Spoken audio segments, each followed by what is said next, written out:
كشف موقع أفريقيا العسكرية أن المغرب عقد صفقة بمبلغ 7 مليون دولار مع شركة البيت سيستمز الإسرائيلية، وينتظر أن يتم تنفيذ بنود هذه الصفقة على مدى 2.5 عام.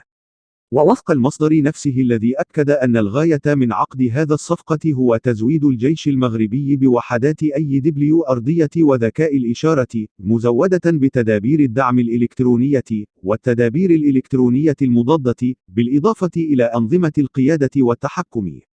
وأضاف ذات المصدر أن هذا النظام يمكن من الحصول على صور أرضية وجوية شاملة لأراضي المعارك، مما يتيح الاستجابة الفعالة للتهديدات الجوية والبرية، بالإضافة إلى أنظمة القيادة والتحكم عن بعد.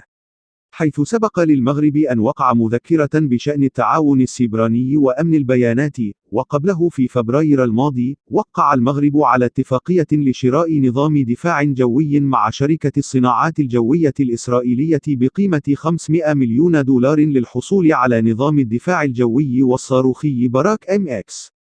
وأكد المصدر المختص في تتبع أخبار الأسلحة والمعدات والصفقات التي تبرم في المجال العسكري، أن أورين صباغ المدير العام لشركة البيت سيستمز الإسرائيلية، إن شركته تشهد طلبا متزايدا على وحدات أي أرضية، لأن الجيوش في جميع أنحاء العالم تدرك بشكل متزايد الأهمية الحاسمة للسيطرة على الطيف الكهرومغناطيسي.